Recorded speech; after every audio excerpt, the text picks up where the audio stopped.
This is Lansdowne, the voice of the fans. Coming up, Claudine, she heads back. Plus, we look through the best and worst moments of 2024 and we take a look at how our boys in green gone on across the water. It's Lansdowne, the last Lansdowne of 2024, by the way. Here you go.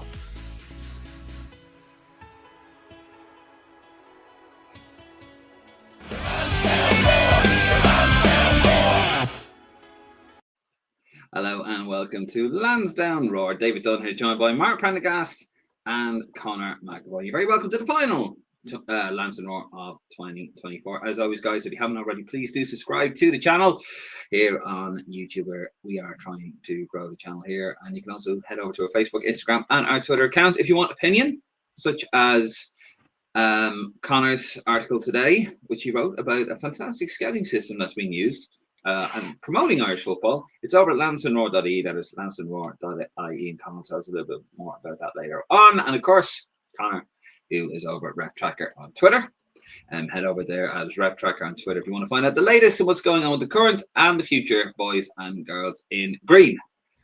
There you go, lads.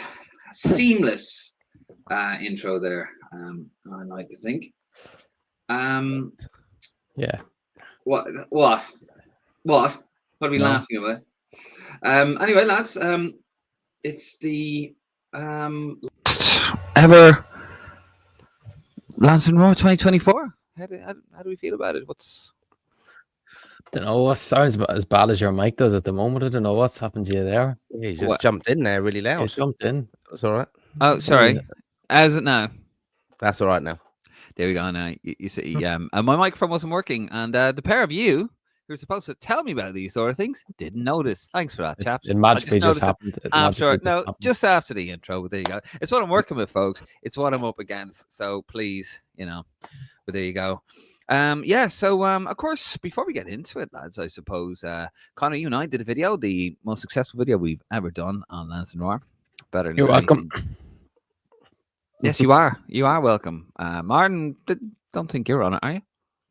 No, I enjoyed it. I did enjoy the show, lads, to be fair. And it's something that we've said, haven't we, with the Raw faithful, that we are exploring some new kind of ways of giving out content and discussing key kind of issues in Irish football. And yeah, I for one enjoyed it. And obviously, 5,500 others did as well. So not bad. Well done. Indeed. Some comments though. Basically, yeah. So in case you're wondering, it is on the YouTube channel. 10 potential new recruits for the boys in green. Connor and myself. Connor composed a list, and then we sort of went through it. Connor, a bit of feedback on it, mostly positive. We had a lot of people saying, "Good video, well done, lads. Really interesting, that sort of stuff." But also some negative comments here. Here was one here from Brian O'Driscoll. I want to visit the Ryan O'Driscoll. Have we not learned a lesson getting English players with Irish ancestry who lose any interest in Ireland when England show interest? Basically, the best one to explain that one, is it? Oh, shots. No, just as someone's no. It's completely right.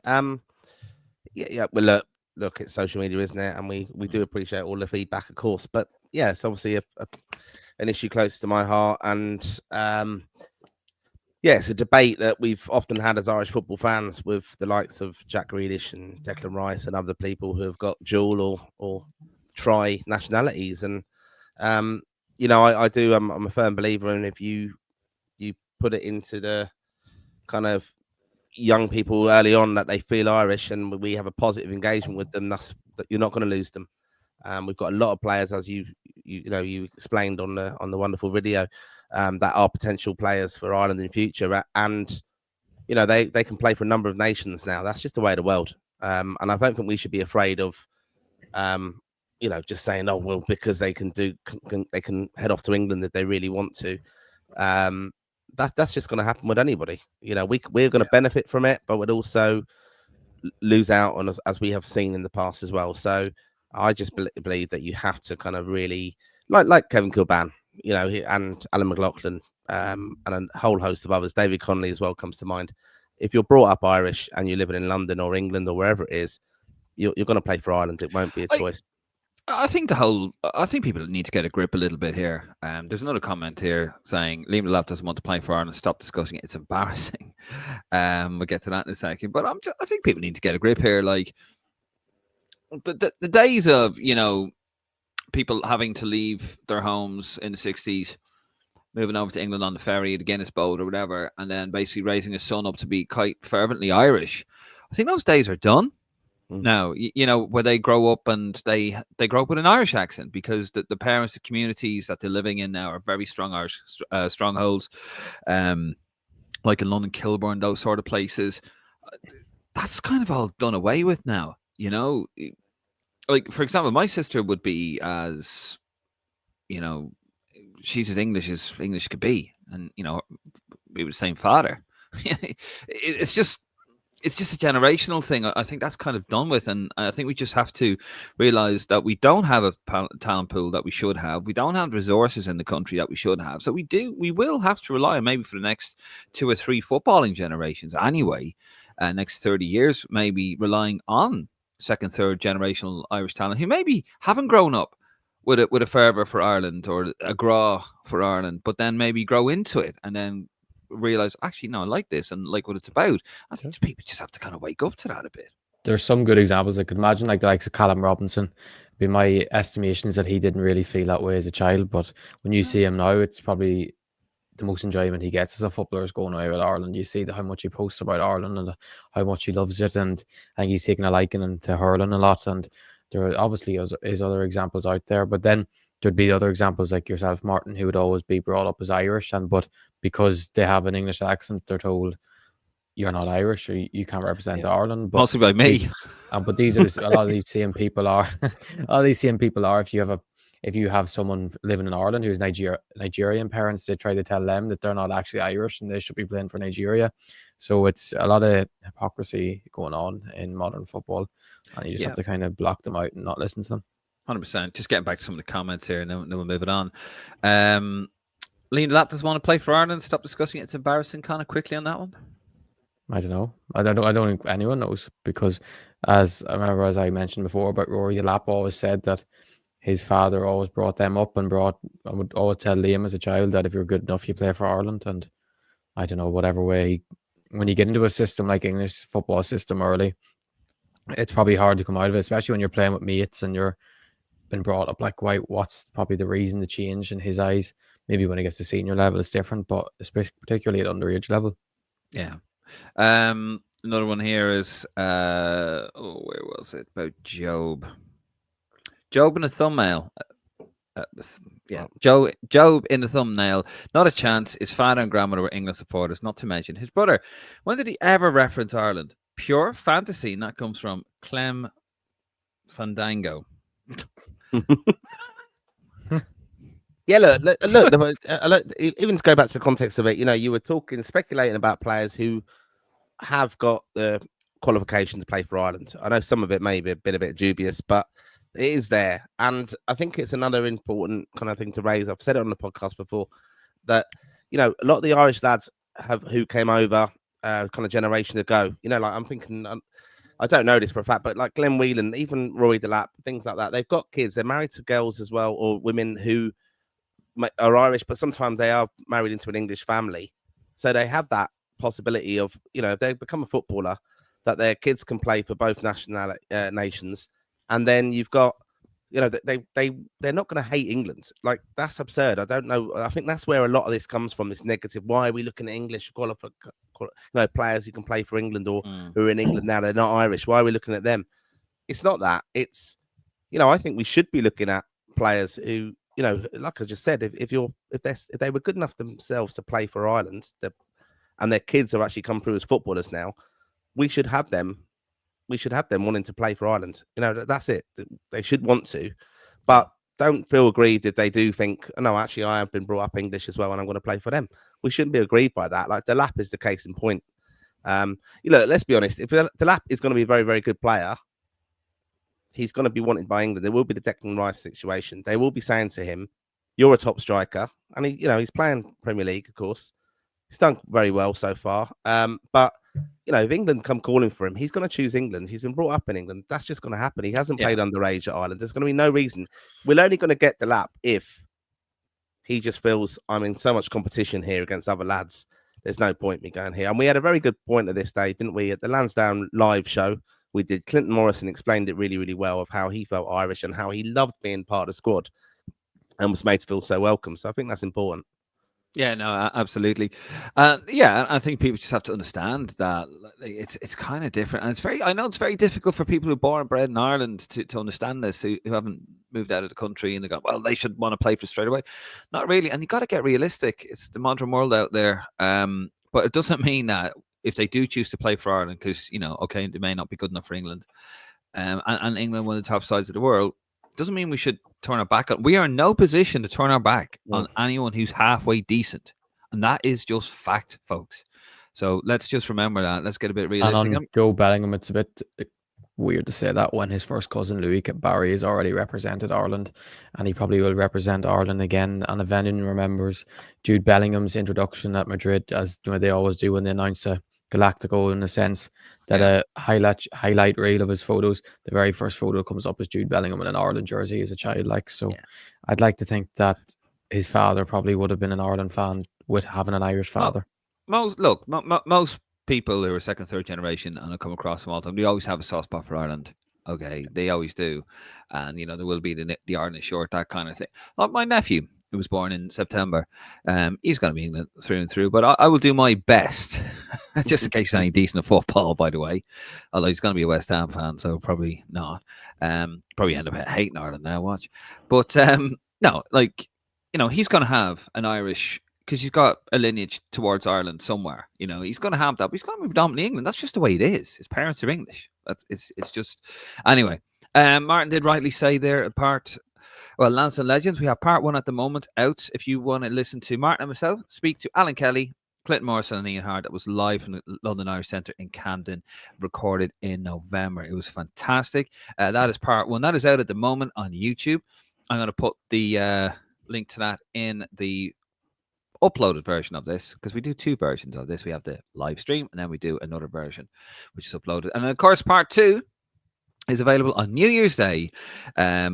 Noon on New Year's Day on YouTube. It's only on YouTube. You can only get it on YouTube. And if you want to hear more about Saipan, another side of Saipan, a few sides of it that you never heard before, that is the place to go.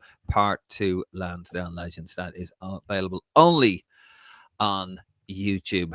Right. See your comments coming in, guys. Don't be shy. This is Lansdowne Roar. If this is your first time watching it, Lansdowne Roar Live, shall I say.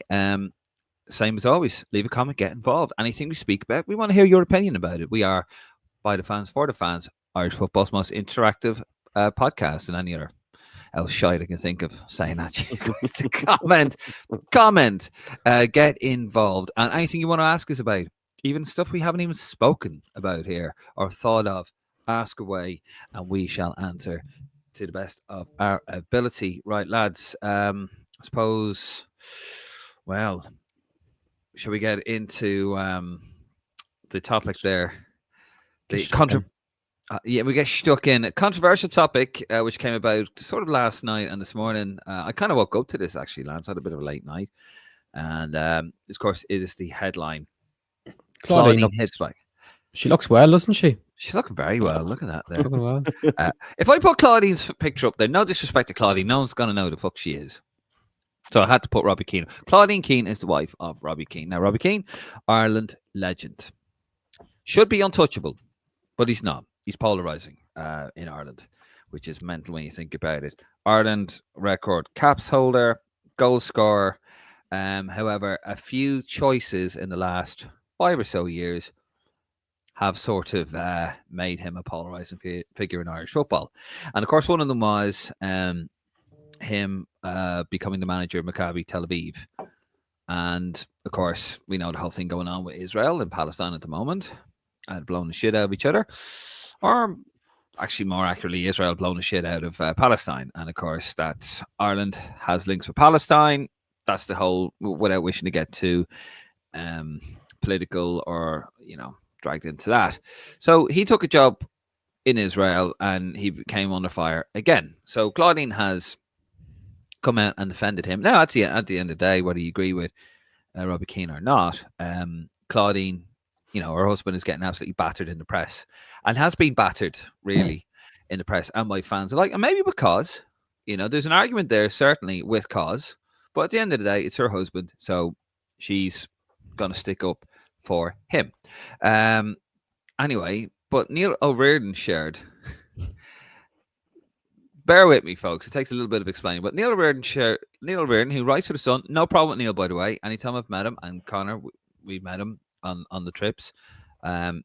Always been super nice to me, super nice to Connor. So no issue with Neil O'Riordan. But this is what happened. He put a tweet out here. One of the last interviews of 2024 I did was the most interesting. Jimmy Mwanga became the first Irishman to play professionally in China this year, but that's only part of his story. Piece in tomorrow's paper and online. You think, oh, that's nice. And then Claudine went, oh no. Double checking before I read that it's 100% okay with you to play in China, Neil. If you say it's okay, I'll gladly read the article. I usually love your writing, and that's me being genuine. You think, hold on a second. But then when you remember that China has, shall we say, chaps, a bit of a dodgy human rights record and several other things at the moment. I don't want to say too much because I don't want to be targeted by China. Yeah, I mean, she's calling out a bit of a double standard, and she continues. You're usually quite responsive with your followers, Neil. So Neil obviously didn't respond to that. Obviously, you would have checked with your brother, Luke O'Riordan, if this is an okay place to work before writing, I presume. As you know, you guys pick and choose your political position for your agenda. Double standards. There's a couple of more comments there, lads, but I must ask, whether you agree, whether you like her or not, or the position she's taking, she has a point. Yeah, she's mugged him off. She got him there. She's got him in a corner, and she's done him, hasn't she? Like, I think the best way of him approaching it is just ignore. I think it's the only way of handling it, really, because what can you actually do? How can you even respond? There's no way of responding to that, I don't think. She has done him, hasn't she, Martin? Yeah, I think fair play to her. Like, her justification for it is obviously it's impacting on a family life. You know, Robbie went over to Tel Aviv, of course, did very well over there, let's be honest, and from a footballing perspective. Difficult for the family, the situation going on. He's been on another podcast with Rio Ferdinand, and he's tried to justify it on there, and that got a lot of publicity in some respects, where he's saying, you know, he's got to look after other people, he's got coaching staff to look after. Very frightening situation as well. And, you know, as you said, Dave, he's a polarizing figure, I think, for a number of other reasons as well. I think Claudine's just got sick of it, to be honest, that it's impacting the boys are all getting a bit older now. They're hearing and seeing their dad being kind of slagged off in the media. They're seeing a lot of hypocrisy with the coverage of the Irish media on things like that with Robbie. And she's calling it out. You know, they wouldn't say it to his face. He is a prominent prominent person in Irish football. Should be beyond reproach. We know that. You've said that really well at the start of the show. But, you know, polarizing, as you said, and I think she's just sticking up for him. He's going to be around the place in Irish football, I think, in future anyway. And I think she's just calling out that they wouldn't actually say stuff to him or her direct. And I have a lot of admiration for her for doing it and coming out like that. And I thought it was very funny as well.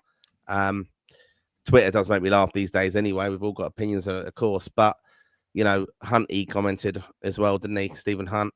And, all right, you know, Neil. she's actually then said, she is this Hunty. So I was going to shit stir a little bit on that. I was going to post and say, are we all friends now? Because didn't Robbie take away Noel's goal? Yeah, as Martin says here, just for the audio version, Stephen Hunt got involved. Are you still all right, Neil? You still there? And then Claudine goes, "Is this Hunty?" Stephen Hunt responds, "Yep, all good. Hope you and the gang had a nice Christmas, and you." Neil O'Riordan with a little winky face, shit stirring, obviously. Claudine responds, "Great Christmas. Bit busy at the moment, plotting his next." Neil O'Riordan's a bit busy at the moment, plotting his next character assassination attempt, or assignation, as she's. Hope you and gang all keeping well. Happy New Year. And also another comment she made here. This is the article, by the way, one of the articles Neil had written about Robbie. Robbie Keane has taken himself out of race to be next Ireland manager and has only himself to blame. And Claudine says about this, listen, credibility by the article, Neil, double standards and hypocrisy. Stop trying to other someone who did everything for the country.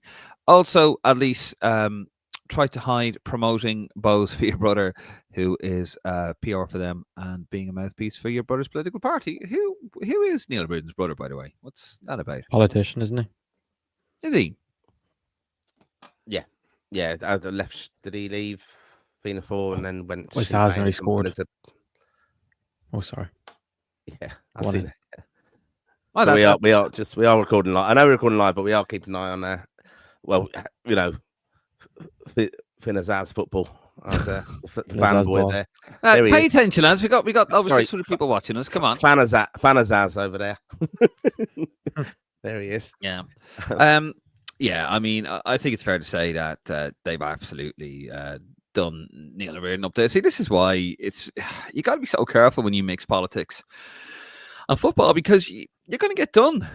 It's so entangled out there. People are just waiting for you to everyone wants to weaponize everything, and they're just waiting for you to slip up. But the problem as well, I think, with Keane is he was already in the bad books with people in Irish football circles after being on 250 grand a year over the FAI contract, which, in fairness, like he had no obligation to do anything about it because the FAI were paying him that money, but he probably could have handled that better at the time. But yeah, that bothered me big time. That did. Trying to steer away from the politics, but that bothered me big time with the contract. He didn't need it to, unless he needed 250 grand. I said it for years in this podcast. Just hand it back or give it a charity. Say, look, I'm not happy about this, but I understand. And he did nothing wrong. Like, let's be honest, he did nothing wrong, nothing illegal. He was entitled to that money. But he could have put that £1,000,000 or whatever it was back into Irish football. Said, look, I'm not happy about this, but I'm doing this because it's the right thing for Irish football. And people go, well done. Fair play to you, Robbie. But he didn't. He would never be called out as much as he is if he'd done that. And that's, he can't need the money. Like, he can't. So it was like, in the context of that situation, that's the only thing I would agree with him, because, geez, we had a Robbie Keane as a footballer now, it'd be amazing. Like, and you think how he carried the country for so long as well. I know with others as well, we had a good side, but like, the man who puts the ball in the net, and he did perform for us on the big stage as well. So, oh yeah. And look, even looking back at his club career, very, very good. It's festive season, isn't it? I mean, do the quiz of that. Robbie Keane's clubs. I got, however many, I got one wrong. I couldn't remember one of them, but it's a good quiz I saw recently. But he's been everywhere. Yeah. Yeah, it was the Indian team. Yeah. Qatar. Should be beyond reproach. And I think that gesture was so important for him to do that, because I wasn't comfortable as well, let's be honest, with him, kind of getting it, being cheeky and getting Mick to bring him in as a coach or whatever. Did he have the credentials for that? Basically told Mick, he told the FAI, didn't he? According to the book, anyway. I want to be. Yeah, but then contractually, like, they messed that up. I know he's entitled to it, but it just would have been a fantastic gesture, because the context of this, for people who perhaps don't understand it, was all coming out. We're absolutely skint, and yet we still had someone in the FAI taking money out, and he wasn't seen to be doing very much. Now, I would love it to come out that he's given loads of money to, and I know, anyone, every time I get a taxi in Dublin and you talk about Robbie Keane or talk about anything Irish football, Robbie will come up. Oh, he's a great lad. Or you'll get the opposite, and you'll hear that, oh, he gave money he paid for this pitch and things like that. I'm sure he's invested back into Irish football a lot more, but it was a perception of he's taking money out and doing nothing, and it was an ambassadorial role in a sense. And he's on the UEFA gig, doing well with that, all the finals and things like that. So that was just, that didn't strike well with me at all. Yeah, no, absolutely. It's a shame, really, but it's always the same in Irish football, isn't it? Players that should be beyond reproach end up being polarising. Why is it with Keane's? Hey, what is One it? thing though, just on it, Will Dave, Keane's a good lad. If he was like in club management now, right? If he'd gone, this is a key question. If he'd gone from Tel Aviv, come back, went into a club, which isn't that could possibly happen. You think of like Rooney doing a crap job or somewhere, and the players that get in these jobs, with very little credentials. He's actually won a title somewhere. So if he came in and he'd done a really, really good job, I think I wouldn't be surprised in future that we are clamoring for him. And that's what I'm disappointed with. I'd love him to go and do that. I'd love him. I don't want to see him on podcasts and things unless he's going to come on ours with Claudine. But I want to see him go and make a club career in a high-profile league here in England or in Ireland. There is talks, actually, Martin. I did see something the other day. He is linked with some job in Turkey, some Turkish side. He needs to be over here in England. Like he needs to be. Listen, here in England. Well, I want him. I want him to do well, and I really want him. I want him to do well. And the same kind of, to be very fair as well. If John O'Shea had done the same and got a club job somewhere, and was really, really good, then we'd be clamoring for him. That puts pressure on. Like that. That's the reason Stephen Kenny was so long in a job. We had nobody ready to come in to replace him. That's why he got the extension of the contract as well. There was nobody good enough, and that's what we need now. Like we have a shortage of players, and we're starting to sort that out now. But we need these lads getting good. Good jobs, coaching at high levels and doing well. Yeah. And then you put managers under pressure then, which is a good thing, I think. Irish managers should be under pressure to get results because, look, actually, we have got an option now where we can bomb you out and we'll look at bringing you in. So I'd like to see him do that. Yeah, it is a crazy situation with Robbie. And look, to be honest with you, if he did, I don't like. If you're good enough, you're good enough. I don't really care what you're. That for me, if he goes to England and he does really well, and a situation comes up where he's actually in the front run for the manager's job and he got it, I'd support. I'd get behind whoever is the manager.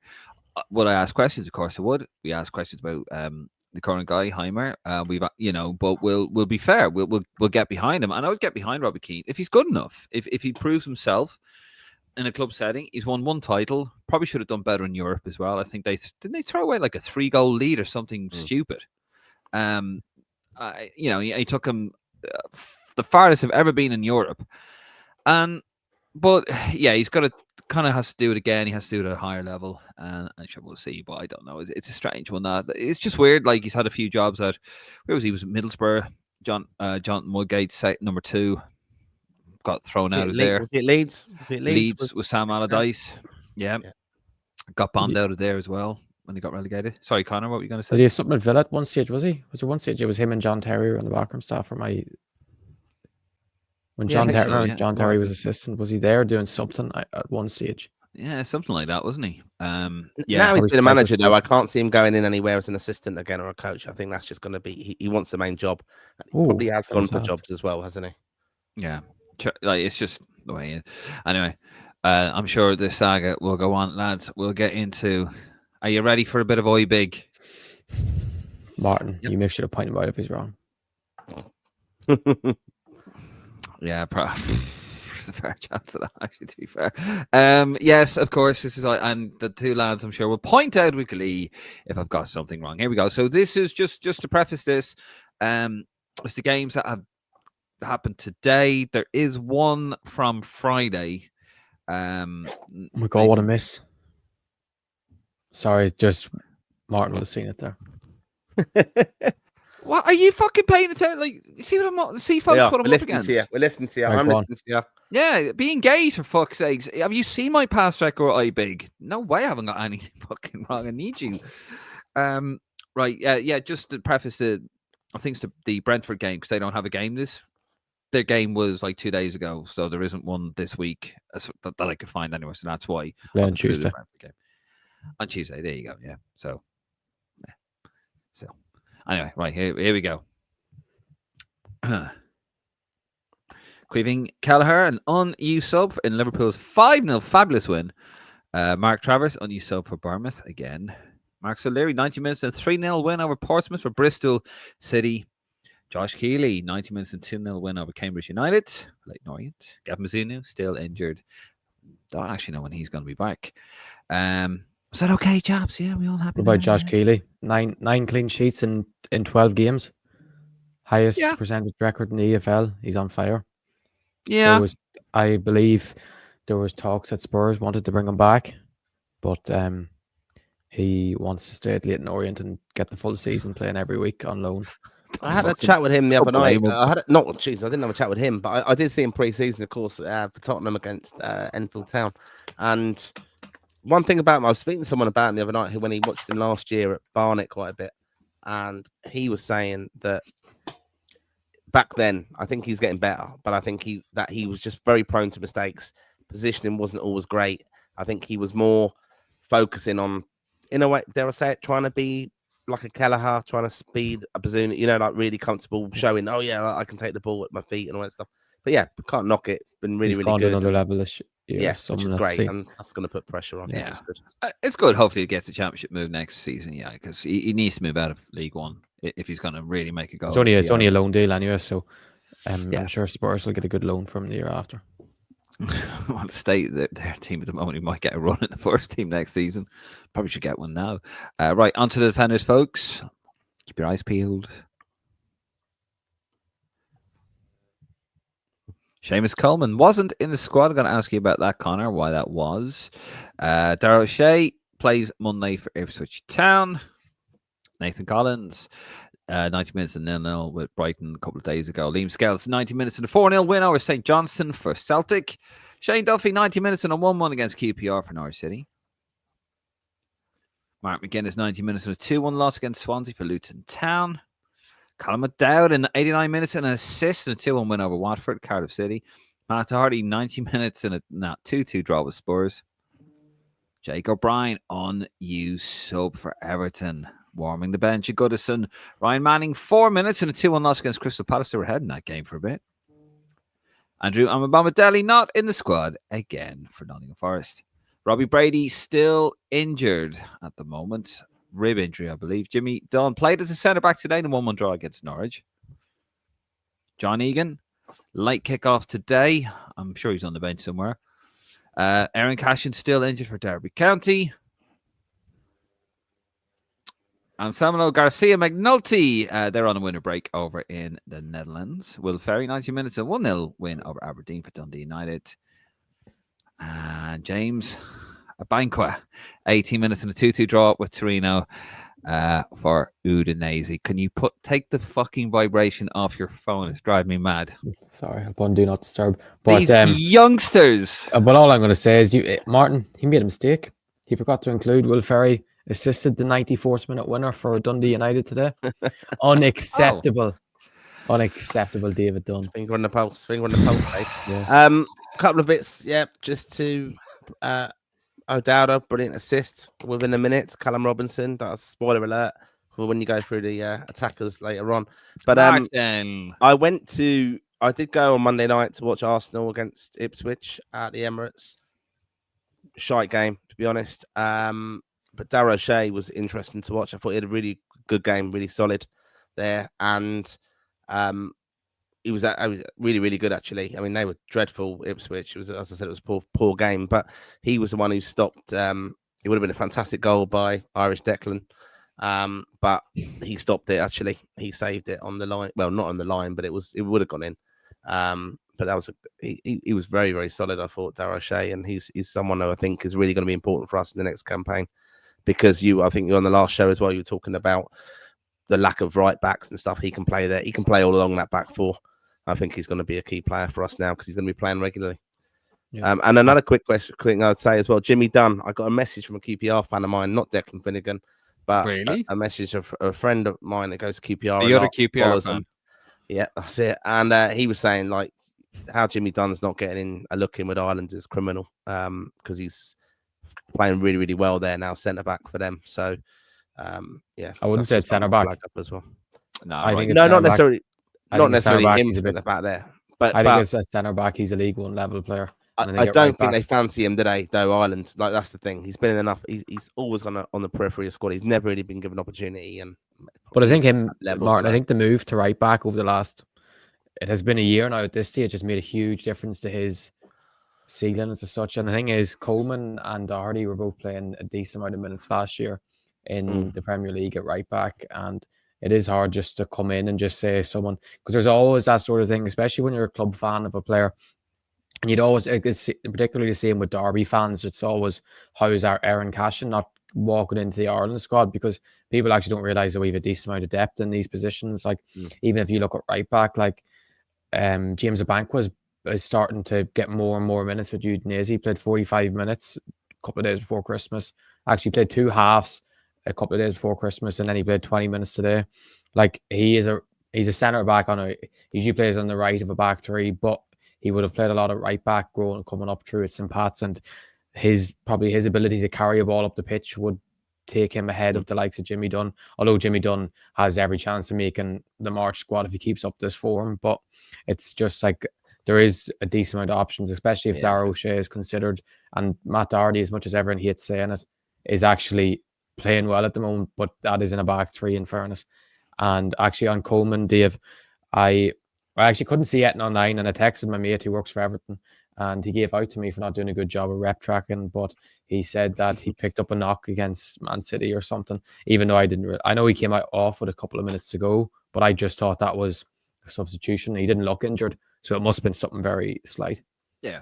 Yeah, and of course he wound up Erling Haaland, didn't he? Put him off for the penalty. Merry Christmas.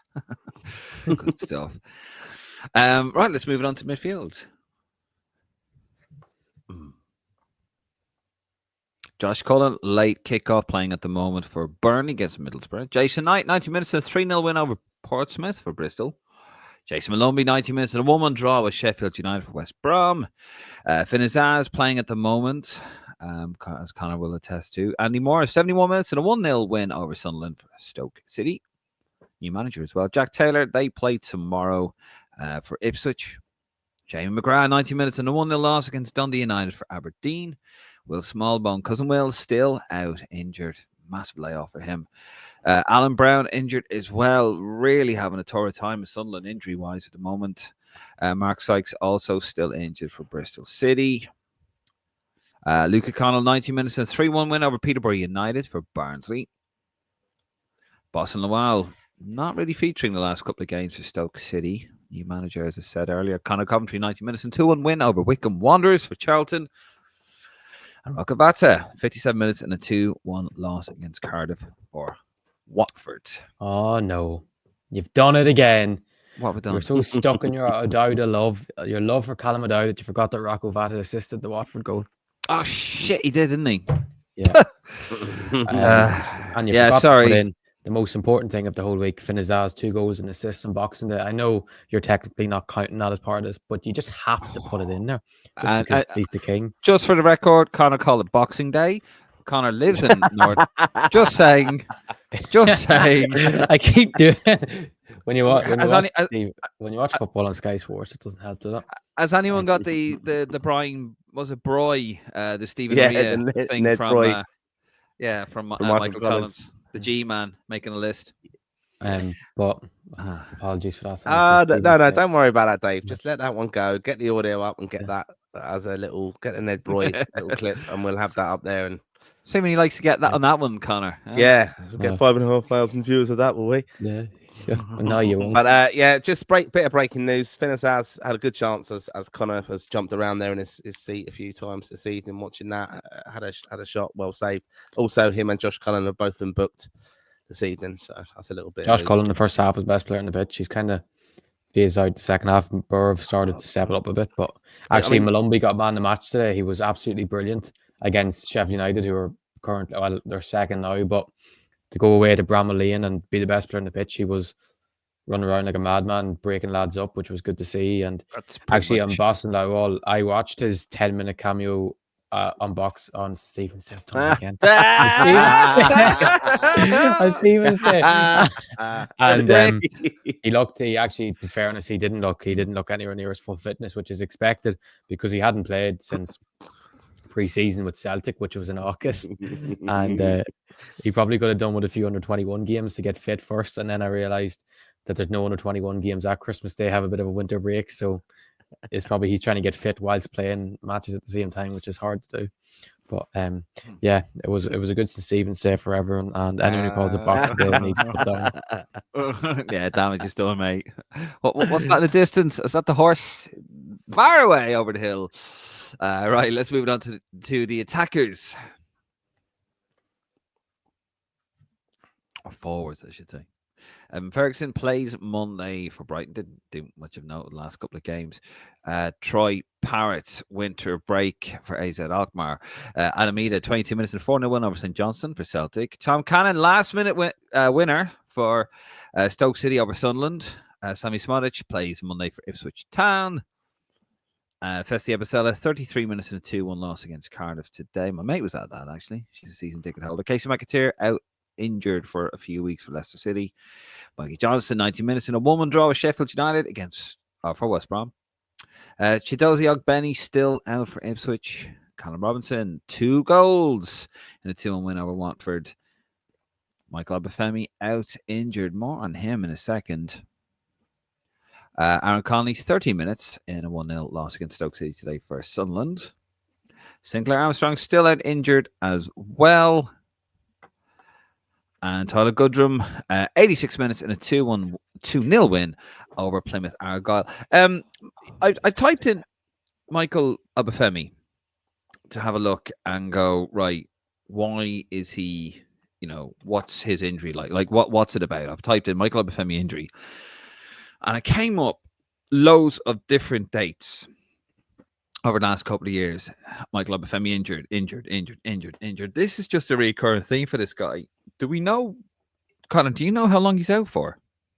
I don't know. It's a groin injury. I'd imagine he tore his groin, but I've seen stuff on Twitter that doesn't look great in his favour. What people are saying about him in Plymouth, about just a couple of times he hasn't turned up the training and stuff, and there's a bit of disharmony in the Plymouth group over bad attitude by a few lads. And I know there's always been the talk that Michael Obafemi is the nicest lad you'll ever meet, but his attitude at times is a bit questionable, even though half the time it's said to be that he doesn't mean to have a bad attitude. It's just the way his laid back approaches, and sometimes way too laid back.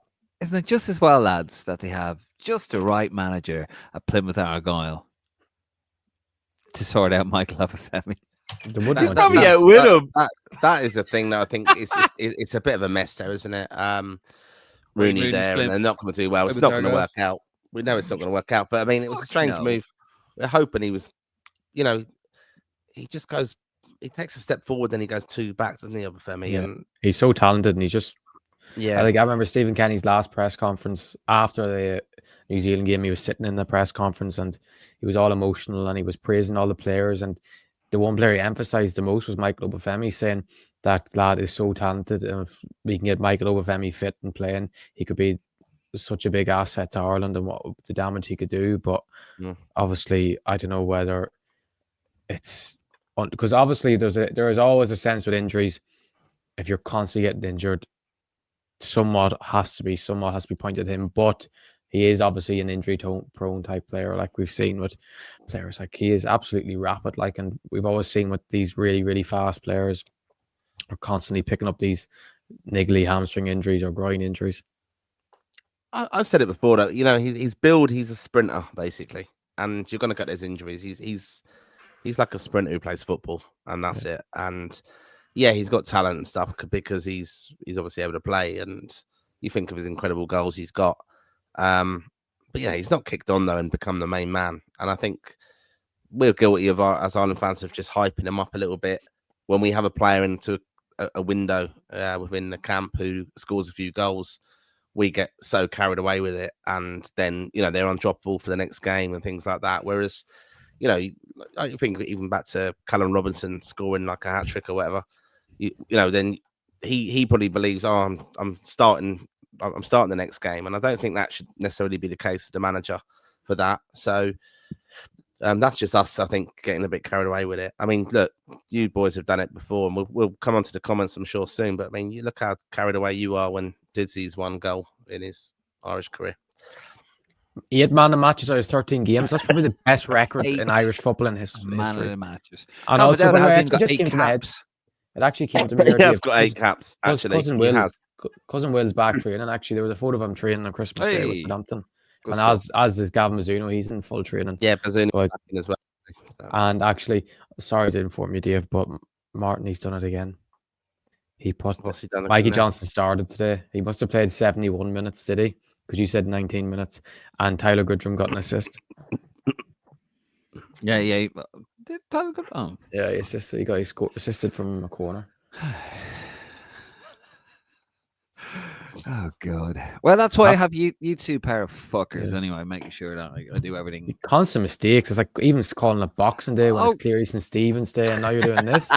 I'm done with you, man. I mean, one fella calling it Boxing Day around here, sunshine. I told you, like fucking yeah. Anyway, right. So there you go. That's the I big from this week, and we'll have another one next week. Tell us what you think in the comments. Bit of a quiet night, I must say. I mean, it is Christmas to be fair, so. The darts is on, isn't it? And the darts is on. I've switched that crap off. I've no interest in that. Well, too Right. quick for you and entertaining, is it? I'd rather watch two blokes tuck a ball behind a white ball, pink, and all that stuff. Oh, What we snooker. God. Snooker What loopy the boy, isn't it? You're fuck are snooker you loopy. talking- You who's like snooker? They Yeah, I can't like be snooker. quick. What's wrong with Oh, that? you- It's dying Snooker at and death. cricket the other day. Yeah, What's wrong with snooker? that's why you have the Yeah. the pulse, Enough what said, you do. Martin. Enough said. We've said enough. Snooker is a game of skill, and I mean, I haven't watched it recently because I don't really like the players that are in it at the moment because I think there's a dearth of talent in sport in general right now. But anyway, yeah, snooker's a great game. It's better than fucking darts anyway. No. And then people You have just to be dress- extremely fit to play darts. Just to let you know. Yeah. Do you know? Yeah. What your right hand? Right. Let's get to the comments. Yeah, fucking darts. Give me a break. Dumb. No. Actually, no, not to the We haven't comments. discussed our other things, Dave.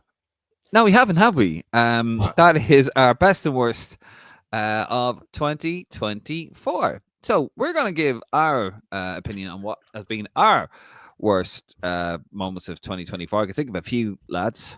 Pair you sit in front A few of me. lads. I can think of a few lads. I can think of a few lads. Yeah, go on. And of course, our best moments as well. So we're going to ask you guys out there, the Roar faithful, your best and worst moments of 2024.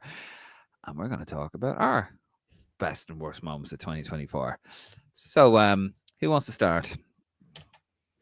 Martin, I nominate. Martin, your best moment? No, your worst moment of 2024. Well, from a footballing perspective, I think it was obviously the women. That was disappointing, not qualifying for the Euros in 2025. The men's, it took a long time to get us going as well. I know that's a bit of a hangover from the last year, and even Stephen Kenny alluded to this, didn't he? That in the podcast, I think with I don't know what they are, second captains, third captains, I don't know. But they he alluded to the fact that it took so long to appoint and we've lost a bit. We lost that March window, and I'd say that was disappointing overall as well, that we waited so long to get the manager in, because I hope that won't be costly for us down the line. But that would be the disappointing things for me, Dave. Them two things predominantly, I think. And the best? Oh, and the 5-0, of course. The 5-0 loss. That was very disappointing. The best thing for me, obviously, Lansdowne Live that we did, the show in Camden. Yeah. With 3 Irish legends. And we had a fantastic weekend. I know I've just mentioned the football as being one of the worst things. Football's obviously a distraction at times. But we had a brilliant weekend with Alan Kelly, Andy Reid, Clint Morrison, and Ian Hart. And yeah, it's brilliant interaction with all the Irish fans as well. And also one of the best things as well, seeing how well the podcast has been doing and the interaction with the Royal Faithful, especially when we go on our travels. It's brilliant seeing fans come up to us and have a chat and go, oh, yeah, I'm listening to it, enjoy it and stuff. We're not going to be everyone's cup of tea, of course, especially you, Dave. But, I'm a coffee drinker, Martin. Yeah, but we all have, we all have our opinions, and that's it. And that's why we've done the podcast. And one of the other best things, as I said as well, is bringing Connor in with his knowledge of the lads. I'll be nice to Connor because you're so horrible to him, Dave. Thank you so much, Horrible to Thank you him. so much.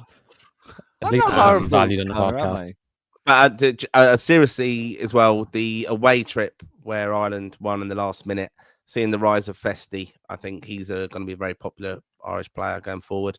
And the new manager, hopes are high. So I think that was a brilliant. Well, it wasn't a brilliant performance, but it was a brilliant result, and it was badly needed in Irish football to give us that lift now going into the next campaign. Fair enough. Connor, what about yourself? Worst moments of 2024?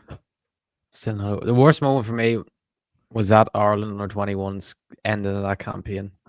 I was so Oh, you were gutted.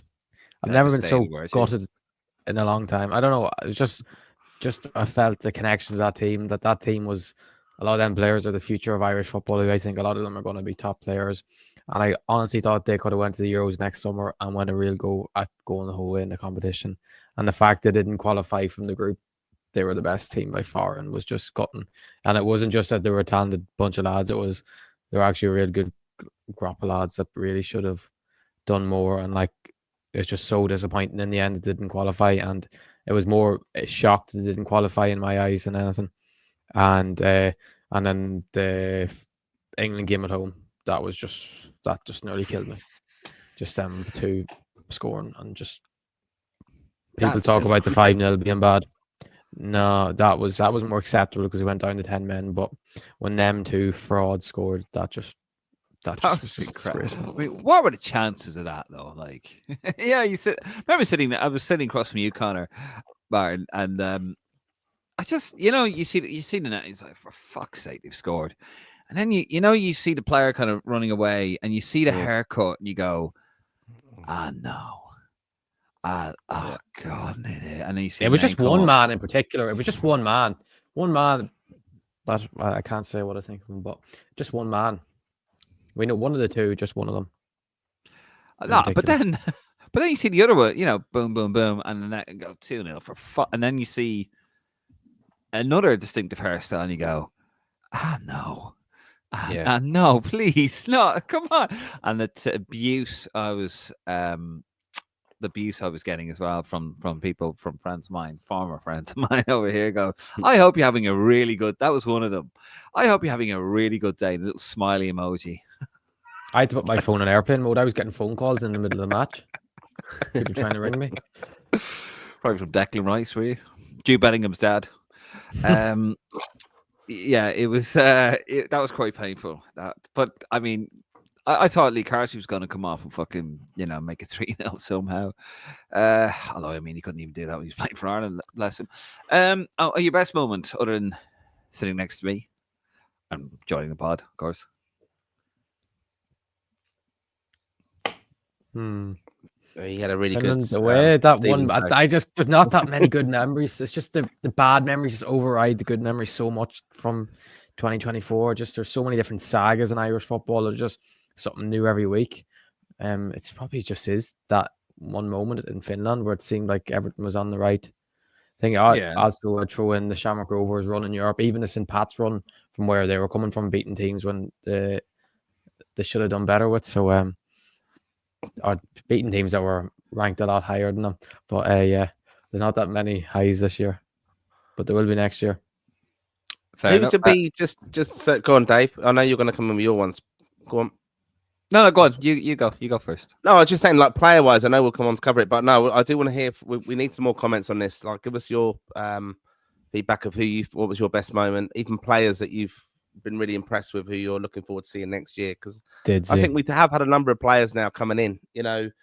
Like Tom Cannon is scoring goals, Parrott's away scoring goals. We want to see goal scorers. I do want to see Evan Ferguson get a January move if he's not going to be given more time. Because I think he's really exciting. Like, just to come on to watching Ipswich the other night, I wasn't greatly impressed with the lap at all, to be honest. I know it's against Arsenal, but Evan Ferguson, when I've seen him against high level players as well, he's a lot more secure with the ball and everything. So I think Evan is the one still for me. And yeah, I think another big positive for me for this year is definitely Kelleher. I thought Bazunu was going to be a big loss, and I know Kelleher's absolute quality, but he has really proved that to me this year. I put my anti-Liverpool bias aside, and but I'd like him to see him get out of Liverpool as well and not be held. And you're forgetting the rise of Finn Azaz has been a great moment for Irish football. I think it's just been I've been proved right yet again. Don't doubt me. And the continuation of Callum O'Dowd doing well in an Ireland shirt as well. It's definitely got to be mentioned. He had his first good game in 6 years against England for 45 minutes. But it's been a good action. It's been a good end. Which was the best 45 minutes. That someone's actually said that on the best 45 minutes Ireland have had for many years. So Well, sure, we had coincidence. 0 shots. But no, it's good to end the year with Rocco Vata starting to break out into a potential star, and James Abankwa as well.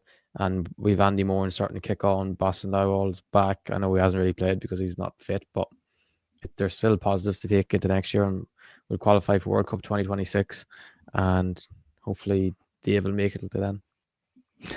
All right, Dave, what's yours, Dave? My worst one, probably this year, football related. Lot of bad stuff personally. It's been a challenging year. Obviously, big lad, thinking of you.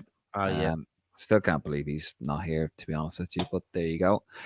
Probably the worst one football wise was the loss of my entire Lansdowne Road archive. Here he goes. What do you mean here? It's a big fucking part of what we do. Yep. Post edit of this. Can you add violence to this one? We've heard this. You know what club team is sports anyway, Martin, don't you? Such a victim. Yeah. What? He went there. He went there with it. What did he say? He said you're a victim. And move on. Oh, okay. Yeah. Sorry. Can't hear you all the way down there in the 13th. But anyway, although next week, folks, the Liverpool Man United special. That's going to be interesting. Are you going to make it, Martin? Connor won't be on it. Well, you better be on it, Martin. I'll be on it. Good stuff. That'll be live 9 o'clock. Yeah, basically my hard drive, all my files gone. I've had to start all over again. That's why when the police come knocking, the football police. No, just football on that one anyway. No. Yeah, basically, I had to start all over again with Lansdowne Road. I'm rebuilding. That's why, by the way, the content on Lansdowne Road last few month or so hasn't been as consistent because I've had to rebuild, and the backup hard drive went as well in a space of a couple of days. But anyway, it could be worse, couldn't it? Could be Man U fan. I suppose other things as well. The fights with EasyJet weren't pleasant when you bring in podcast. Football. This is football. What do you think I'll get a fucking EasyJet flight for to Dublin? Oh, when I'm supporting the Ireland team. Well, we don't want your life story. Can you give us your 2 moments, please? Listen, this is the most interesting this podcast has fucking been. Boxing Day over there.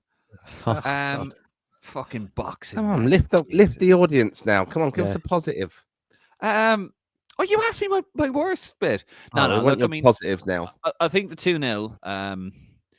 I think the 2-0 and home to England, and the nature of that was quite painful. It was funny, I suppose, in a way. No, it wasn't. It was funny. Come on, you got to laugh these things, Connor. Come on, you fucking snowflake. That's the problem, Martin, with these children, isn't it? Like, they have no character about them. I mean, carrying away the world on the shoulders or in the pockets. Best moment would be Finland, I think. That was nice. We were terrible in that game, but it was an important win. It was an important psychological boost as well. And I think we could have a very promising 2025, but I think that was the best. That was the best one. And obviously doing Lansdowne Legends with yourself, Mara, I thought was great. Just for me, what a very cool experience. Someday, Connor, you'll experience that as well. Son, I know Connor was very important that night as well. It's worth a listen to because we do acknowledge that, although I'm the oldest and wisest of the show, Connor is only a young lad, and he said it was like having a history lesson. It was sitting there listening to and all the stories. If you go to the YouTube channel, you go click most popular video, you look at the views and you see whose video is idea is that. Motherfucker, I'm on that video with you too. Don't forget. That's the young generations who need this education. They need everything given to them. They haven't lived it like we have. So it was lovely for us to have that moment, as Dave was alluding to, chatting to people that we were actually at the World Cup watching and watched Money Night in the old Lansdowne Road, in the freezing cold. If you can do it on a Tuesday night in the old Lansdowne Road. No, actually, sorry, Martin, just correct you there. On a Tuesday afternoon. Tuesday afternoon, yeah. See, right over Connor's head. Football without floodlights. Right over his head. What year did Lansdowne Road get floodlights, Connor? 1987. No, it was actually 1994. Oh, it was 93. 93, 94. Oh yeah, just like 6-7 years off. Like That's close. There's been over 2,000 years. I'm close enough. It's Right, AD. whatever. It's getting AD. silly now. It's getting silly now. Anyway, there are best and worst moments, folks. We're going to move it on. We're going to find out. Go into the comments. It's a quiet night tonight. I suppose it is Christmas time. The darts are on because fuck knows why people. I suppose people want to watch Gavin and Stacey as well. I mean, I bet you watch Gavin and Stacey, Martin, don't you? I did watch Gavin and Stacey. Yeah. Fucking knew it. Of course, you did as well, Dave. I did, but that was I had no choice in that matter. I went around to they cooked me Christmas dinner. No, they cooked me Christmas dinner. And it was actually lovely, by the way. So I had to watch it. Right, let's get into the comments and then let's get the fuck out of here. Not that I want to, by the way. I do enjoy it.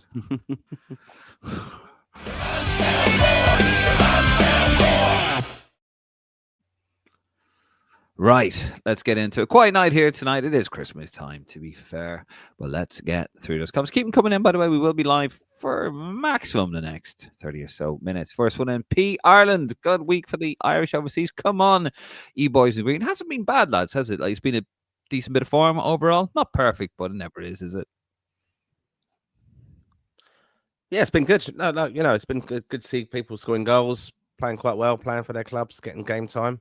It's all pretty positive. So yeah, looking forward to it. Like I always say about the FA Cup starting in January, I think that's an important one for some of our players who, where there is squad rotation, things like that at some of these clubs. And yeah, hopefully a couple of lads who aren't getting game time, like I said, Evan Ferguson earlier, like to see him get a move now. He's not playing enough for me, so he has to be thinking about getting that regular game time. Yeah. Dean Flood, agree with Dave. Just read that bit again. Agree with Dave on the whole dual nationals. No reason someone can't feel Irish and some other nation. Take Clint Morrison playing for Ireland made him feel more Irish. There you go. Good man, Dean Flood. And then he comes in on that, the dual nationality thing we were talking about earlier on. People can play for whoever they like. It's not an issue unless they do a Declan Rice. Your pal Declan Rice, Connor. When you got to see that beautiful historic moment in Lansdowne Road in September when he scored. Yep. Yeah. Oh God. Isn't Keane, asks, he's supposed to be going to manage a team in Turkey? Jesus, if the Turks can deal with Robbie's past, Ireland can. He's been linked to Yeah, us. Connor, you alluded to that. Which club is that, Connor? Do you know? It's called Faith something. Their team is called Faith. Yeah, but I mean, it's not high profile enough though. He's got to be in the Championship minimum for me. League One maybe, but he's not going to set win. He's not going to do it. They have a lot of money behind them, and they could be building something. I don't know anything about them, but they could be building something. There could be a reason why they're getting a high-profile manager to attract high-profile players or something. Fake something. Is that what you said? Yeah, Faith something. Hold on, let me have a look at this. Let the excellence of elocution have a go at this. The team is called Faith Garamuruk. Yeah, see. Gumruk. Kara Gumruk. I don't know who's linking them to him or what. Probably the Turkish press, but yeah, Faith Kara Gumruk. Never heard of them. It's always Fenerbahce, isn't it? And got a test right. Two teams that get on very, very well. But I mean, wherever Robbie goes, best luck to him. Baylor. Is there a reason for Ebicelli not starting, Connor? I think they've switched to a 4-3-3 the last couple of weeks, and he kept getting yellow cards every week, and he was a bit of a liability because he kept getting yellow cards. So I think cleverly dropped him for that, and then they went to a 4-3-3. Like he came onto the right wing, so it's probably fighting for a right wing spot at the moment, and that's where Rocco Vata played today, and he got an assist.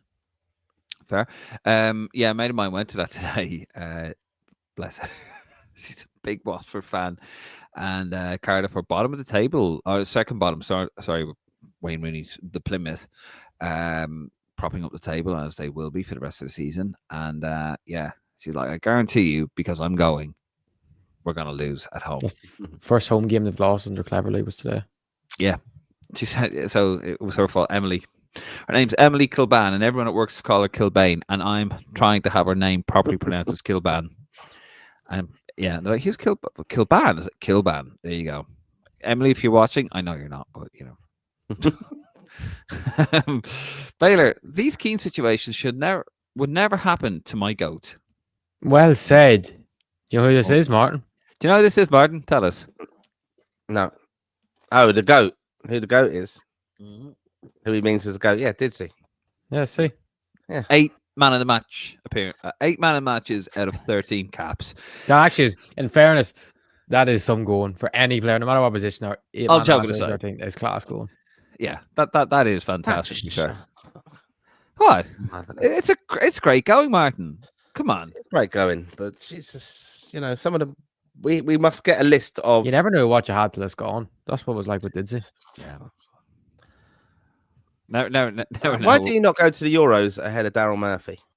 Because it was a terrible management not picking him. Daryl Murphy hadn't scored either. Because Martin O'Neill's a terrible manager. That's why. And it was an anti.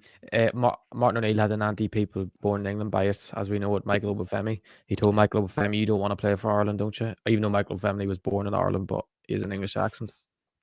Yeah, we all know what Martin O'Neill's like. Yeah. Michael Obafemi, he was capped by Martin O'Neill in his last game when he knew he was going to be fired. Yeah, but didn't he tell him he wasn't going to? Didn't he try and make him out not want to play for Ireland? Yeah, it was a bit. Threw him under the bus. Martin doesn't like Didsy when he's sticking up for O'Neill. Yeah, Jesus, Martin. I love Didsy. Moving on. Nick, surely Stoke should be looking at Robbie with the whole Ireland connection. And of course, they fired a manager recently, didn't they? Director of football, John Walters, Martin's mate, and Keno's. Yeah, he said, "I'll take full responsibility. Off you pop." And now they're looking for a new manager. And he won today, actually. Not in relegation zone, but they should be doing a lot better than they are. Yeah, they have a good squad. Yeah, they have a decent squad, to be fair. Robbie Keane, he's never going to get in a Stoke, is he?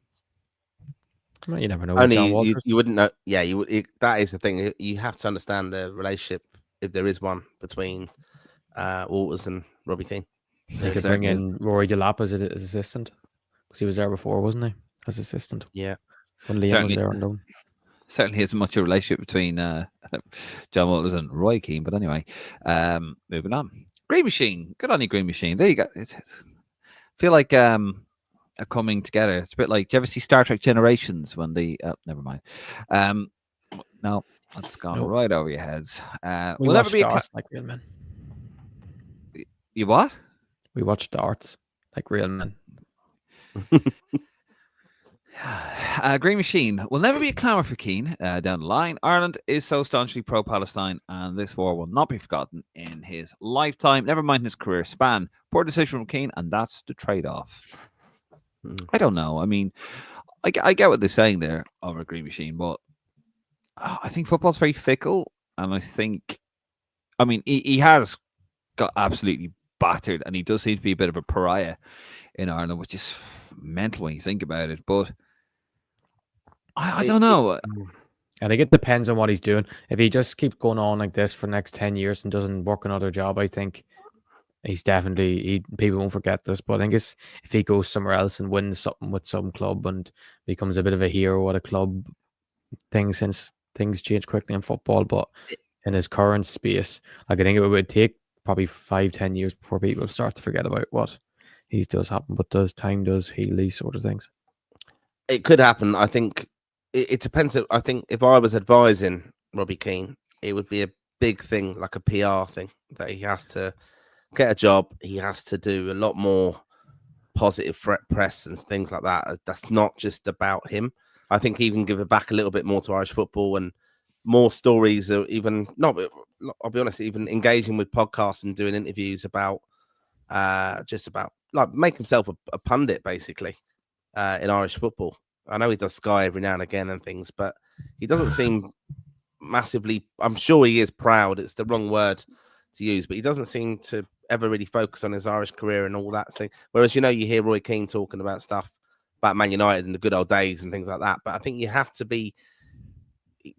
kind of really give a bit more insight into what it was like playing for Ireland and the good old days and things like that. And then more opinionated on how we can make Irish football better, to force himself into the door and into the kind of conversation of, okay, then go and be that person to do it. There you go. Mark Curran. just under half an hour in, and the goat rocker hasn't been mentioned yet. Come on, David. Oh, it gets worse, Mark. Mark actually seems to have a hard on for me this week. Baylor, David's having a shocker. No Ditsy mentioned as well. We fucking just mentioned Literally, you need put down. Fucking hell. Is that a thing that you do up in Northern Ireland where you know, like you do up in Leeds? Or do you do up in Leeds where you leave out there's what are they called, Martin? There's, and you know, they don't say on the truck to say on truck, that kind of shit going on. Yeah. You stay over there with your British passport, mate. Do you not speak to Martin that way? Well, an assist for Rocco, says Mark Curran. Here we go. Here's the hard on. It gets worse as it goes on. Had a quick look there. Yes, okay, Mark, I got it wrong. Even I can make a mistake. I know that's hard to believe. Dylan Cullen Bassett also scored on Stephen's Day. See how easy it is, Connor. See how easy it is to just say Stephen's Day, not Boxing Day. 5 goals and assists in 240 Forgot minutes. to mention the 95th minute winner. Well, I wasn't talking about those games. I wasn't talking about Stephen's Day matches. Dean Flood, who'd watch the darts when you can watch 2 gingers and a prod talk about Irish footballers? Jesus. I'm not a prod. Well, I think he's picking out Connor there. He's both, really, isn't he? Anyway, all welcome here. Nothing wrong with that, by the way.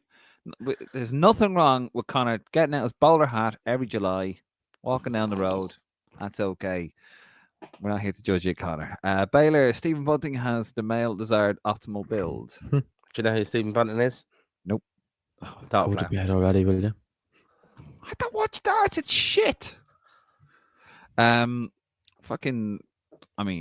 I was going to say something rude. I won't. Best first half against England. Worst the second half. Yeah, that's a fair one, actually. To be fair, isn't it? Yeah, that is good little one, actually. Good summary of it there. Of that game, certainly. Yeah.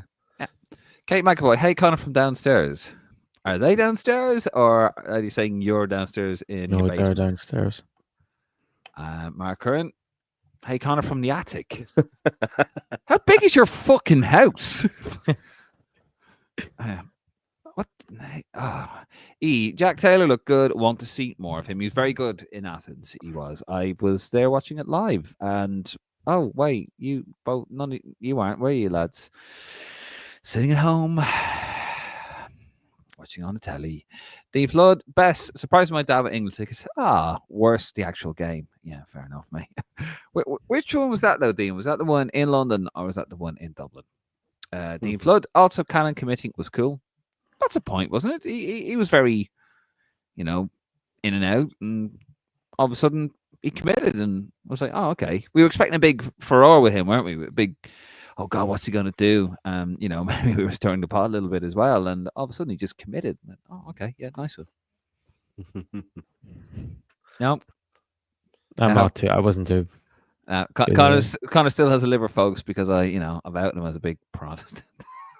The podcast. Mark Curran, I'd rather know what Vata got. That Vata got an assist, like Connor said, than what year the lights went up. But that's just me. Literally, well said, Mark. Oh God. Not public. Here's to a 2025. Well, hopefully it will be. Otherwise, if there isn't, something's gone seriously wrong. Hopefully we see the rise of the exotic Irish players like Azaz, John Joe Patrick, Vinny Faraz, and Anselmo Garcia McNulty. Onwards and upwards. Do you see that Faraz fella? I don't know if it was him who commented before, because it was commented before or after a game. And I went and found out. I contacted the fella, looked him up on Instagram and found his agency and they said there's no link to Ireland whatsoever. So I don't know where that has come out of, or someone on Football Manager has added it in as a mistake, but that fella's no Irish in him. Just some random fella that plays in Brazil, like. Fella. I mean, you just don't know these days. Dean Flood, the game in Dublin. Good man, Dean. Thank you for getting back to me and thank you for watching. And I think the last comment is nice. John Muckian, hearing a lot of rumours about Ferguson, Arsenal, and Fulham. Is that Ferguson? He wouldn't play at Arsenal. I think he's better than Kai Havertz. If you put Ferguson, I'm being serious. If you put Ferguson in that Arsenal team, He would be so good. It's score for Oh, he fun. would be. I'm not knocking that, but I don't think it's the profile enough. I think it would be hard for him to go in there where they're challenging for the title. There'll be a lot of pressure on him to have to perform, and Kai Havertz gets away with it just on the money and the name. And But everyone knows Kai Havertz is a bit shit. Like he's like watch. they Just do. I watch mean, Kai if it was a Havertz loan play. deal, but I think he would be the first one. Then you would take they'll take him out if it's not going well and things like that. And Jesus is been scoring for them. I was talking about, obviously I was at the Arsenal game the other night, and I was talking to Arsenal fans that I went with, and I said they said, "Oh, well, how's that Ferguson getting on?" Because I was talking about him and said he would be perfect for them. But I can't see it going there, and I think we need him to go somewhere where I don't think he'll go anywhere. he will get a run. Fulham, perhaps. I don't know. I just don't think he'll go anywhere. I think Listen. because he didn't play the other day. He was injured the other day, but no one said. I just found out he was injured, but I never got a reason what it was. But Joe Pedro, if you've seen, should have got sent off. He swung a flying elbow at someone. Oh, yeah, just missed him awful. in the face. But Yeah. surely still for the intent, you should be getting 3 games. And Danny Welbeck's still injured, and I don't know when Danny Welbeck's back, but Listen, I don't think get sold. He won't be going to Arsenal. He just won't be going to Arsenal for a multitude of reasons, and he won't be going to Fulham because Fulham are. Why would you give a team that you're basically fighting, slugging it out for positions right now? Brighton are 10th in the league. Fulham are 8th in the league. Brighton have a game in hand on Fulham, and they are 3 points behind Fulham. Why would you give them a hand up and give them the next potential big superstar? Potential big superstar. You're not going to give them to him, and you're not going to get your next potential big superstar who could, by the way, get you a 3-figure in terms of 100 million plus potentially, by the way, could get you the next 100+ million pound transfer. You want to develop this lad and you want to cash in and then develop the next star. That's what Brighton do. You're not going to send him to a club where he's going to rot on the bench. He's going to sit on the bench and rot and not develop, and then hinder your investment. And second of all, you're not going to give him to a club that you're finding it out for. Yeah, there's no need for him to really, like, again, for the they gave him the big contract. I don't think he's causing problems in the background there. He's not I'd say he probably is demanding to play in some ways, but he has got that youth on his side. It's not like he's been the main man that they need goals from, and he's just not performing. And then they're saying, right, we know you're an investment, but it's not worked out at the moment. You're not doing it, so we're just going to loan you out. Even going back to Man United, but like Zersky, if it didn't work out with him, you'd push him out from a loan move, try and retain some value, and push the problem on. He's not the problem there, though. It's just his age is limiting his opportunities there, and I wouldn't be against getting a move, but it's got to be the right move. There's no point. I don't want to see him going down to the Championship, because that just won't happen. That's not an option. It just won't happen. So he's got to keep the profile up because they've got. He won't stay in the Premier League. If he goes on loan, he won't be in the Premier League. He won't be. It would be like Leicester or someone. Leicester could do with a striker. I know they've Vardy, but like Leicester could do. Yeah, Leicester could do. Yeah. Oh Jesus! Did you see the game today? If Leicester, they were so unlucky. They were blessed City today, weren't they? I know they won 2-0, but oh my God, if they had someone like an informed strike like an informed Ferguson, they would have won that game 2-3-0. They were terrible City, and if it wasn't for the offside flag, they would have conceded penalty, probably been down to 10 men as well. They were so lucky for the foul on Vardy. Even looking to thinking like the likes of Ipswich. I'm only talking about them because I saw them the other night, but like I said, Delap didn't look after the ball good enough up front on his own, and I just think Ferguson would have been a lot better. And even Schmonics was good the other night, but it was so frustrating to watch. And this is the thing that's pissing me off with modern kind of football, and even on the Man United thing of like, you have to have this manager plays a system, and they're not adaptable, and I haven't got the players for it and stuff. It's a load of shite. I mean, Ipswich the other night was so frustrating to watch because when they won the ball, they just reset. Basically, they would bring the ball back to their centre backs to build up again, whereas that you can't allow the likes of Arsenal to reset and all get back in position because you're never going to open them up. That you're not going to be good enough. Like Ipswich are not going to be good enough to open them up. The only way it was going to be was like counter attack and winning it up high and then going. And then why I'm mentioning this on obviously an Irish football podcast is because this will be context for Ireland. Is that's what we have to do. It can't be. I know Stephen Kenny brought us in that we pass the ball for passing sake and things, but that's what we were good at, putting pressure on, winning it high up, then being creative in the last third. That's where you can take risks and it won't cost you. That we've found it difficult over the years to break down teams who sit in, and less teams obviously do that now. But this evolution of football, I was just amazed at Ipswich. I mean, they had a free kick and they didn't even put it in the box at the end. You're thinking Darrashay's got to go up there. They didn't deliver any crosses or anything like that. It's a hard watch at the moment, this football that you're seeing now, where it's all systems. It's very cookie cutter, I find. Like they're all trying to play the same way, and it's really Look, I was watching Liverpool there today, and they were phenomenal against West Ham. Now West Ham hit the woodwork. We're going to end the show. We can't be. No, but like Liverpool press high up. They play with two in the midfield. They've got the players to pass around the back, and they can hit you in the multi. They can play it out wide. They can play it over the top, or they can play it through the center. They can hit you in so many different ways. They're that good. Not every team can do that. So you have to play. They play to the strengths. You got to play to your strengths, and that's what we're trying to do now. As you say, like just make yourselves hard to beat. Do your business. Keep it tight at the back, and then have all your joy in the final third. Their final third, not your final third. And it's so stupid. That's why managers like Neil Warnock and Sam Allardyce, when they were a bit younger, got so much joy because they would just stick to what they do. Cute, clever. Where these young managers, they watch Pep, they watch Klopp, they watch these guys. I want to be like that. No, just be you. Yeah. Be it. But anyway, got last few comments here all about Evan Ferguson. Need Ferguson to get a loan move where he'll play and score. Suppose get something from the sell on later. Fair play, Mark. That's the thing. He ain't going to go to a Leicester because you don't want him struggling. This boy is going to be a Rolls Royce. You want him playing in a team that's going to, Brighton should be his perfect level. So it's a tough one. Like, where does he go? You don't want him going below Brighton. He's not going to get a loan. You're not going to loan him out to a club above you. You're going to sell him to a club above you. I agree with Connor, by the way, for once. He ain't going to go anywhere. Leicester will take Ferguson just so they don't have to put Patson Daka on the bench. All the fans want Cannon back. I mean, why not? Yeah, but I don't think he will, though. Is Cannon permanent or is he on loan? No, he's alone. Yeah, I mean, Cannon, I think he's crying out for. He's scoring a decent amount of goals for a very poor Stoke side. Good team, but just playing so poorly. Ferguson alone to Southampton, just down the coast. No, God no, they're finished, aren't they? 6 points. They're 9 points off safety. It's ridiculous. It's not even it's not even a new year yet. I was going to say it's not even Christmas. Mark Curran, if the three of you had to pick a club for Ferguson, what club are you picking for sake of argument alone until summer? Well, realistically, or who we'd love for him to play? Arsenal. I think he would tear it. I think he would tear it up if he went to Arsenal. I think he would show how good he is.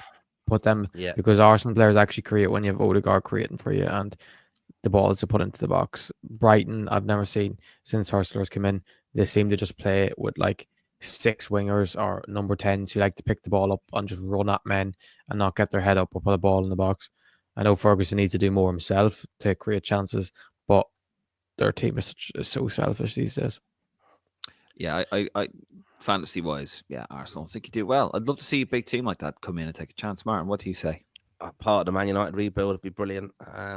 That'd be fantastic, please. Just do you know two Irish?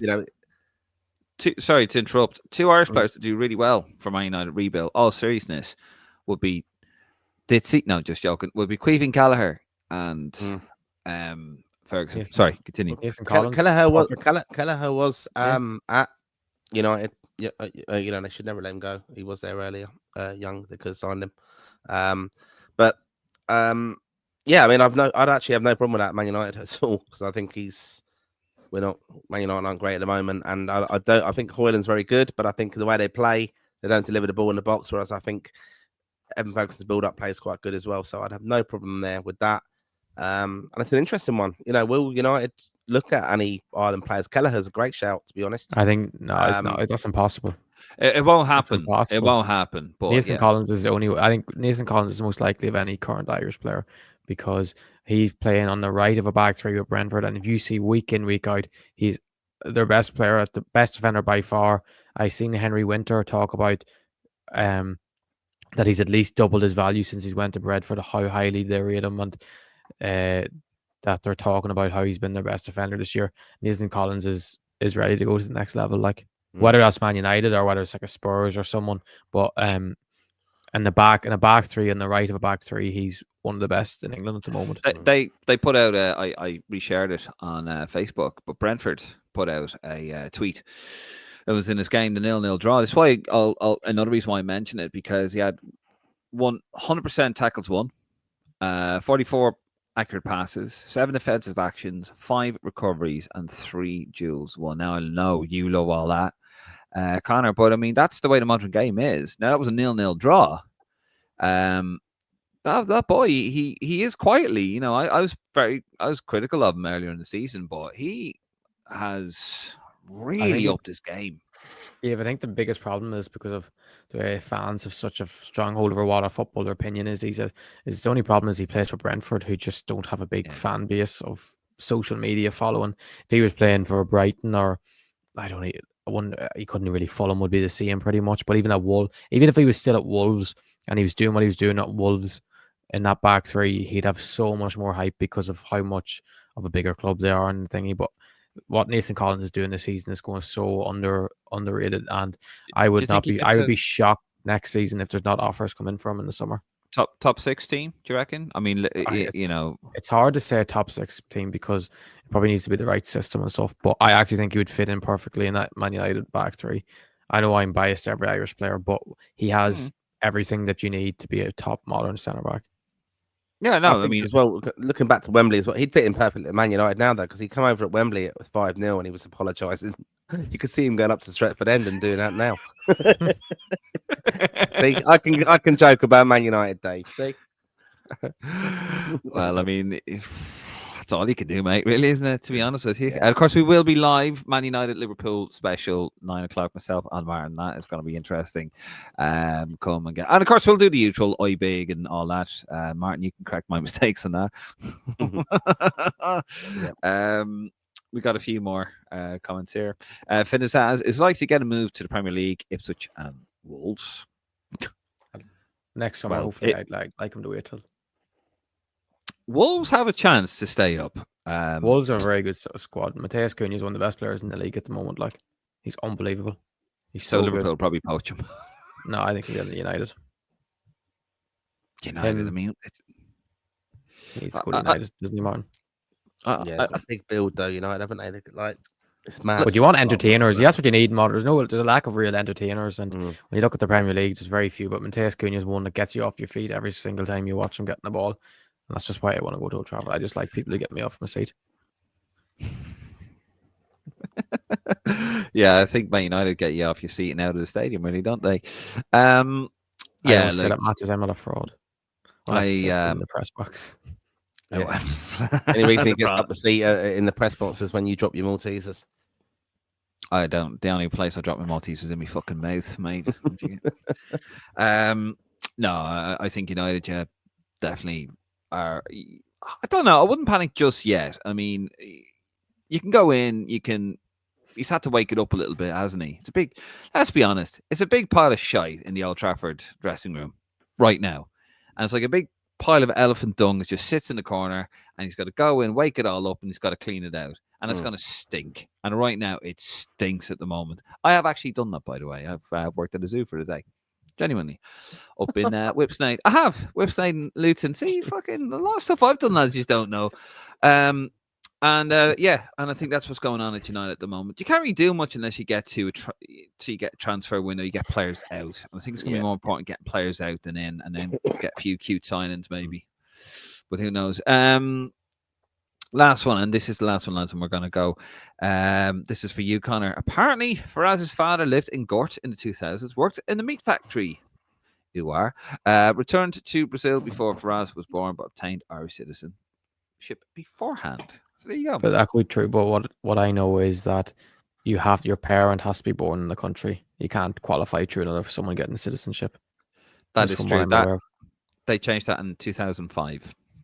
Yeah. I remember that actually. Yeah, they changed that in 2005. It was a big thing. Right, lads, we're going to leave it there. Thank you very much. Quiet night tonight, but it is Christmas time, I suppose. We will be back next week. Next Sunday, we will be live. It'll be the 5th of January. Martin and myself will be on. It's a Man United Liverpool special. Should be good crack, as it always is. New Year's Day. Don't forget, part 2 of Lansdowne Legends will be out. There you go. That's what it looks like. And we're the boys, Alan Kelly, Clinton Morrison, and Ian Hart. We're all talking about Saipan. Some really interesting stories here. It's a bit, actually, Martin, you and I just sort of sit there in silence and just let him talk. Yeah. That was absolutely brilliant. And yeah, to give that a listen, and also appreciate if you would share it. Let your friends, any Irish football fans, obviously share it. Even, Saipan is the story, of course. Roy Keane, such a big profile, one of the greatest Irish footballers ever, isn't he, Dave? So yeah, do share that with everybody, because it would just be of interest, because you get the lads' perspective. It's never been, the three of them have never chatted about it before, as far as we're aware, and it was great to get them all together chatting about the World Cup experience in 2002 and how they got on and playing against Spain and penalty shootouts, and would Clinton have scored if he'd have took one, and things like that. Ian Hart, of course, talks about the penalty. But yeah, really, really good listen. So yeah, enjoy that and share it, please. That'd be great. Yeah, I don't know, Mark. I think I could stay on here for another half hour. Connor, what you reckon? Sorry, Rose. Connor is dying to go to the toilet. He just texted me there. So please hurry up, lads. I'm dying for a bit. Don't worry, Connor. We're getting there. Calling you out some. It's probably our most least professional episode of Lansdowne Roar. Live. Yeah, but as Martin says, check it out. Part 1 is available right now. Part 1 is available right now. That is over on YouTube. It's a YouTube only, and have a listen to it and do share it. Of course, it is fantastic. If you can as well, Martin, dig him out there. Buy a flask. We got you saying 94 and Euro 88 commemorative flasks there. They actually are really good, by the way. Isn't that right, Connor? You love a flask, don't you? Flasks are good, aren't they? Yeah. I'm just too young for a flask. See, this is the hardcore where you're not in the press box at games. This is what the Irish fans do. All right, okay. The Irish fans do have a little whiskey flask on the go. That's what we do. Yeah, he could probably do with a flask right now under the table. The link to that will be below. Anyway, just before we go, guys, don't forget, please subscribe to the YouTube channel. It's at Lansdowne Road. You can head over, if you want an audio version of this, head over to lansdowneroar.ie. Also, there are going to be weekly articles. A lot of good stuff going to go on over there. We're going to have a new website soon enough anyway, because the old one hasn't been updated for a while. Also, head over to our Facebook, Instagram, and our Twitter account. Follow Connor over at Rep Tracker. That's at Rep Tracker over on Twitter if you want to find out what's going on with the latest in the current Boys in Green and the future Boys and Girls in Green as well. I'm David Dunn. He's Mark Prendergast. That's Connor McAvoy about to piss himself if we don't get off here soon enough. Thank you for a fantastic 2024. We've broken all sorts of records. Here's to a brilliant 2025, and hopefully you guys are going to be with us for that as well. Good night. God bless. Happy New Year to you, and look after yourselves, because we love you. Anyway, all the best.